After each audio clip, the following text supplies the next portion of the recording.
Hello BookTube! Yes, it's me, Lynette, from Nettie Reads Too Much, coming back to you to give YouTubing another go.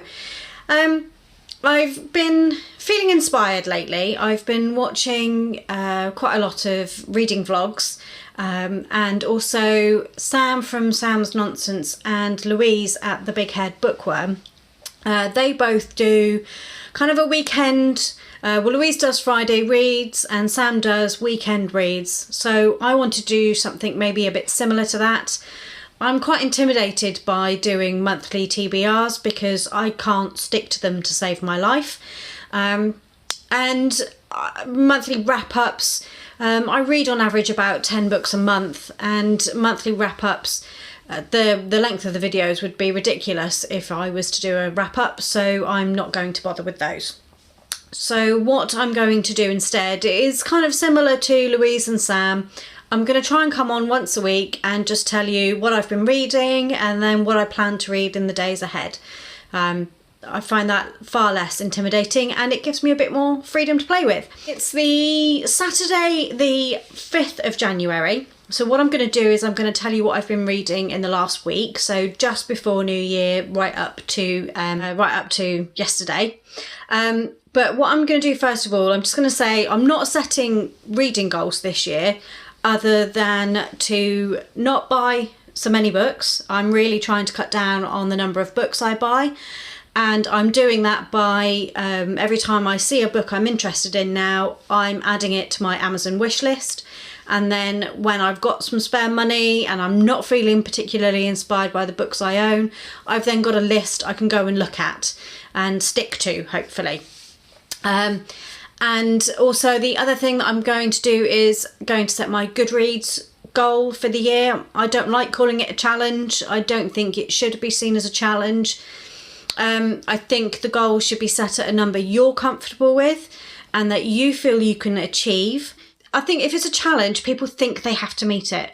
And I think if it's a goal, people feel better about it. So I always think of it as a goal I'm aiming towards rather than a challenge I have to meet. So this year, like I did last year for 2018, I'm going to set that to 75, or I have already set that to 75. For me, like I say, I read on average 10 books a month, so 75 should be easily achievable. However, I am taking a part in a couple of read-alongs this year. One of those is the Romanceopoly Readathon. That's being run by Under the Covers book blog and Jess at Peace Love Books. And I think they're doing it in conjunction with Berkeley Romance. It's a take on the Monopoly game. You've got a board laid out like the Monopoly board, and each street that you would normally have in Monopoly has a romance genre instead, and you can either work your way around the board square by square, or you can roll a dice and see where it takes you. I'm choosing to roll the dice and see where it takes me because I think for me that's far more flexible and I'm not going to be quite so intimidated by it. I'm not sure intimidated is the right word, but like I say, I find it difficult to stick to monthly TBRs. So I think if I roll the dice and pick a book when I land on that square, when I'm ready to read another book and pick another book, that would be better for me.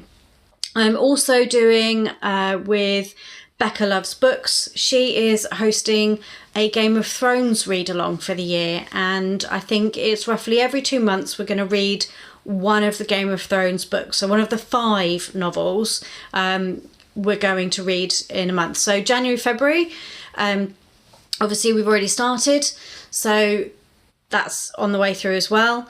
And the other read along that I'm doing, I'm Elliot Brooks. Ella Elliot Brooks, she is hosting a read along for a series called The Witcher series by Andrzej Sapkowski, and to read all the books in Brandon Sanderson's Cosmere universe.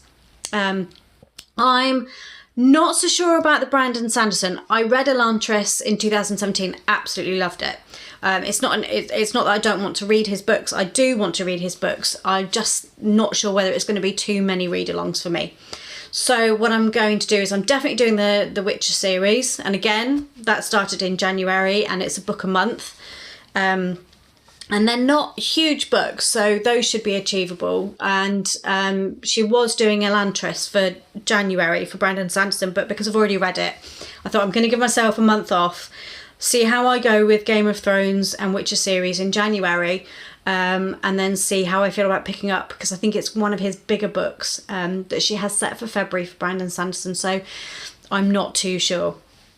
So first of all, we'll talk about the books that I have finished. I've actually finished 2 books in the last week. I've definitely finished a book called Awakening by Karis Rohn. This is, unfortunately for me, I didn't find it very memorable. I think it's about vampires, and that there is more than one Earth in more than one... I can't think of the more than one dimension. That's it. I think they're talking about 6 dimension, but I think it was a book in the middle of series that she's already written, leading on to more series, and it stopped right in the middle. And I was reading it because I wanted to read, but I didn't want to read anything too heavy, so it was okay. Normally I like that sort of book. It was romance as well, so I think it could be a quite light-hearted fun read. I think if I'd read what came before, I'd understand a bit more of the world, and maybe I'd understand a bit more why some characters were the way they were. There was one character called Endel who was really quite brash and brusque, and it didn't come across very well to me, and I think it's probably because I don't know the character. So I gave it a 3 stars because I found I was enjoying it as I was going along, but I just couldn't get immersed in it to give it a 4 or even a 5. And then the second one that I finished just a couple of days ago, and that was an audio book, and that is Life to the Limit, an autobiography by Jenson Button, who, if you don't know who he is, he's a Formula One, or was a Formula One racing driver. He retired at the end of 2016. And he wrote his autobiography covering his racing career mainly, and obviously little bits of his life, but the main focus was his racing career. I really enjoyed that. It's taken me quite a while to get into. I started it back in the summer, and I was just listening to it off and on, wasn't really paying too much attention, but in the last month during December I actually picked it up and really got on with reading it and really enjoyed it. So I have gotten on and finished that one. Thoroughly enjoyed it. If you like Formula One, you'll quite enjoy listening to this. He goes into quite a bit of detail about his early career, getting into Formula One, and also a lot of detail leading up to the year that he actually won the World Championship, and was the top racer for the year. So it was all very good from there. So... and I thoroughly enjoyed it. He does go into detail because his father passed away towards the end of his career, and he does go into detail about that. And I did really, I'm not going to say I enjoy it. I actually was grateful for how open he was about his emotions. I think that's something we can't shy away from. We need to talk about grief. We need to talk about death. And I really appreciated him putting that into the book, into his life, because it is part of his life story. His father was a big part of his life, and I was walking home from work listening to that section of the book and trying to fight back tears, because it really did touch me. I gave that book 5 stars. The only issue I had was the narrator. It was a UK narrator, English narrator. Jenson Button's an English driver. However, for me, I don't know. He just didn't sound quite right to me. And yes, I think maybe it would have been better if Jenson had done it himself. And then we could have heard his words in his voice. Much better that way. So, on to what I'm currently reading. So, as I've said, I am actually reading at the moment Game of Thrones. So I've started A Song of actually got a bind up of these on my Kindle, which is 5,000 pages long. That is all the books that are out now, actually in the Game of Thrones series, actually in the stories for A Song of Ice and Fire. I've started A Game of Thrones, the first one. I have to read, I think, to finish this book is being read during January and February, so you can read it over the 2 months. I've set myself the challenge of reading 1 chapter a day, Monday to Friday, and then 2 chapters on Saturdays and Sundays each, and that should get me through the whole book by the end of February. So far I'm up to date. I haven't read today's 2 chapters yet. I think that's something I'm going to do a bit later on.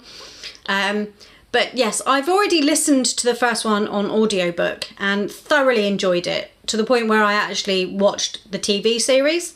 However, I'm struggling with the second book. So I thought, when I saw that Becca and the Books was doing this read along, I thought, right, I'm going to give it a go. I own the bind up on my Kindle. I'm gonna try, and I am enjoying being in the world. It's a little bit disjointed reading from day to day, chapter a day, but then each chapter is from a different point of view anyway, so it's kind of like a new story every day. So I'm actually getting on quite well with that at the moment. The first book is familiar to me because, like I say, I listened to it on audio and I've seen the TV series, so it is a bit more familiar to me. I'm just hoping that this will carry through now and I'll be able to finish these by the end of October, I think it is, that we will have finished them in total. So that's the first one that I'm reading this month. And the next book that I'm reading, like I said, I'm actually going to be doing the read-along of the Witcher series by Andrzej Sapkowski. That's with Elle at Elliot Brooks, and the first book in that series is The Last Wish, and I believe this is a series of short stories. Haven't really looked into it very much, but yes, this is the one that I'm reading at the moment. I'm really enjoying it so far. I've read I think maybe one of the first stories, and I've thoroughly enjoyed that one. I quite like the writing style. I'm quite intrigued by the main character, Geralt. He seems quite a standoffish character to start with, and I want to know more about him. I know he's the main character for the whole thing, so I'm really looking forward to learning more about him. I think the book is broken down into sections rather than chapters, and for January I've figured out that I have to read 1 section every 2 days to finish it by the end of the month. Again, I'm up to date apart from the fact that I have to read the next section today, so I should be able to get that done today along with the 2 chapters of Game of Thrones. So hopefully that will keep me going for the next couple of weeks. So I have actually just realised that there is another book that I finished this month, and this is for Romanceopoly. And the first book that I finished is Poison Study by Maria V. Schneider. This is the first book in her study series. I think it's called the Study series. It centres around Yelena. She realises that she has magic, and magic in her world is forbidden by the command. We start the book with her in prison, and she's offered the opportunity to become the king's food taster, testing for poison. So basically she's gone from 1 life sentence to another. So she accepts, and it goes from there. In the course of this, she discovers that she has magic, which is forbidden. There's also a romance in here, which I won't tell you who that's with because it's quite a slow burn, and it's not until it really starts happening towards the end of the book that you go, oh yes, they are, yes, that's right. But I thoroughly enjoyed it. I've put Magic Study, which I believe is the second book, on my want to read list, and at some point I'm hoping to carry on with this series. But really enjoyed it. Good 4-star book for me, and really looking forward to the next book. So I have set myself one last challenge for the year, and this challenge is to to read at least 2 of the 1,000-page plus tomes I have. A lot of those are bind-ups. I have 16 in total. So one of those is the Game of Thrones bind-up, and the second one that I'm going to try and finish this year, because I did start it last year, is the complete Percy Jackson series. I finished Percy Jackson and the Lightning Thief and Percy Jackson Sea of Monsters last year. So now I'm on, I think it's Percy Jackson and the Titan's Curse. I'm thoroughly enjoying being back in this world. I really do enjoy the Percy Jackson series. They're a great middle grade series, full of action, adventure. I think there's a little bit of Percy's coming into his I like girls and I'm not really sure phase of life. So I'm really enjoying that. I'm just getting started, so I'm not really sure what the Titan's Curse is about, but Thalia is now part of the team. Annabeth has gone missing, and I believe the next story we will be going on a hunt to help Annabeth this time round. So look forward to getting into that one and seeing more of what's happening. So my last current read is a book series that I started back in 2018. It's a science fiction series by an author called Julian May, actually a female author. It's a series that was written in the 80s and very early 90s. And the book that I'm reading at the moment is Diamond Mask. Diamond Mask is book 2 of Julian's Galactic Milieu series. She has 2 series that she'd written. She wrote The Saga of the Exiles and Galactic Milieu, and then she's also written another companion book to both those series, because both those series are linked, and that's called Intervention. This series was recommended to me by a friend at work who loves science fiction and fantasy novels. She's been hounding me for about 4 years to read these books, and last year I gave in and picked up Intervention and was blown away by it.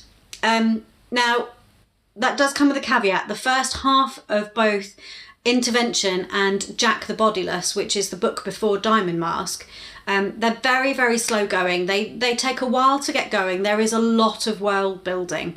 And there is a lot of background information that she gives you to keep you so that you know the world that you're in. And it's based on our world, it's based on our minds are developing so that we are able to use maybe not the full potential, especially not an intervention, but we're learning about these powers that our minds have. So kinetic powers, mental telepathy powers, and obviously the distance that ranges over. Intervention is a bridge book between her Saga of the Exile series and her Galactic Milieu series. My friend actually recommended that I start with Intervention, which I did. She then recommended that I move on to the Galactic Milieu series, which I have done, because they immediately follow on from the events in Intervention. And the first book being Jack the Bodiless, which I finished last year. Again, took a while to get going, but once it got going, I really enjoyed it. There's a couple of characters in Jack the Bodiless that you're trying to work out who they are. You really don't know who they are. They are revealed. One of them is revealed at the end of Jack the Bodiless, and it is a surprise. So I'm not going to say any more than that. You will not figure it out until it comes to you. The other isn't revealed apparently until Diamond Mask, or maybe even the beginning of the next book, which is called Magnificat. The books follow a particular family called the Remelards. Intervention deals with Rogi Remellard and how he discovers his power, and obviously then his family and their powers. And then Jack the Bodiless then follows his great grandnephew, yes, great grandnephew Mark, and another nephew who's also born during the curse of that book, who is the nephew of the title Jack the Bodiless. And then Diamond Mask then apparently follows very closely a young girl called Dorothy, or we start with the details of a girl called Dorothy, who is going to be Jack's companion as they grow up in these books. Apparently the Saga of the Exiles, apparently that starts in these books. I don't know whether it's towards the end of Diamond Mask or whether it's during Magnificat, but apparently some of the people that we meet in these books get sent back to the Pliocene era. I don't know why I'm all of a sudden talking with my hands. They get sent back to the Pliocene era, and the Saga of the Exiles will follow them, and which is why she told me to keep going with the Galactic Milieu series, because there's information in the Saga of the Exiles series which will spoil some information in the Galactic Milieu series if I don't read this first. So that's what I've done. So I'm reading these, really enjoying it, and bugging her to tell me who one particular character is, because I don't know who it is, and just when I think I've got it figured out, the author comes along and says something completely different, and I'm like, but I thought it was such and such, but such and such has nothing to do with that, so how can it be them? And also apparently there is a character in this book who at the start of this book says they don't know who the other character is that I'm trying to figure out, but apparently they were in the books when the person is revealed, so how do they not know? And then that really threw me for a loop. So yes, really enjoying them, great world building. If you like science fiction, I really think you will like these, because the reason why the first two blew me away is because at the time that these books were written, ebooks didn't exist. Computers were on the rise. Home PCs, everybody having a PC in their home certainly wasn't a thing. And yes, there are just some developments are even happening now, in the technological world, which she wrote about in the 80s and 90s, and at that time they were pipe dreams. They weren't even publicised dreams at that point, I don't think, and it just boggled my mind. We were sat, when I finished intervention, I was on a bus travelling around Cornwall in the UK, and texting my friend and going, but, and my friend was just sat at home chuckling with her father and brother, who's also read these books, just saying, oh, she's reading it, she's finding out all these things. So yes, so I do recommend them. I can't really say very much about them, because to say too much about them gives it away. My friend is having a really hard time. During intervention, she had to talk me through a lot of the book and give me some massive hints about what happens, just to keep my interest. But plough through them. If you like science fiction, you'll really enjoy these. Keep going with the first one, Intervention, because you get there in the end and you really will enjoy it, I promise. So yes. So, on to what I want to read in the coming weeks. So, like I say, I'm doing the Romanceopoly, and I have rolled the dice for my next read. I can't remember the name of it. Sweet Street. I fell on Sweet Street, and that was to read a contemporary fiction set in a small town. So, the book I chose, that's not good, is Chasing Perfect by Susan Mallery. Can you see that? I'm going to have to put that down, I think. Chasing Perfect by Susan Mallery. I don't really know what it's about. It's a romance novel set in a small town in somewhere in America. And a couple meet, fall in love, and yes, it's how they get to the happy ever after. I'm sure once I've picked it up I'll know more about it, but I haven't really read the synopsis. I'm just going into it blind. I actually picked it up, I think 3 or 4 years ago. I actually bought it, and it's one on my TBR that I need to get finished. That's what I'm currently reading. This has been a hella long video. I'm almost up to 30 minutes. I think I'm going to be cutting a fair bit of this out to try and bring it down a bit for you. So I hope that I will be doing this weekly from now on, and I will speak to you next week. Goodbye.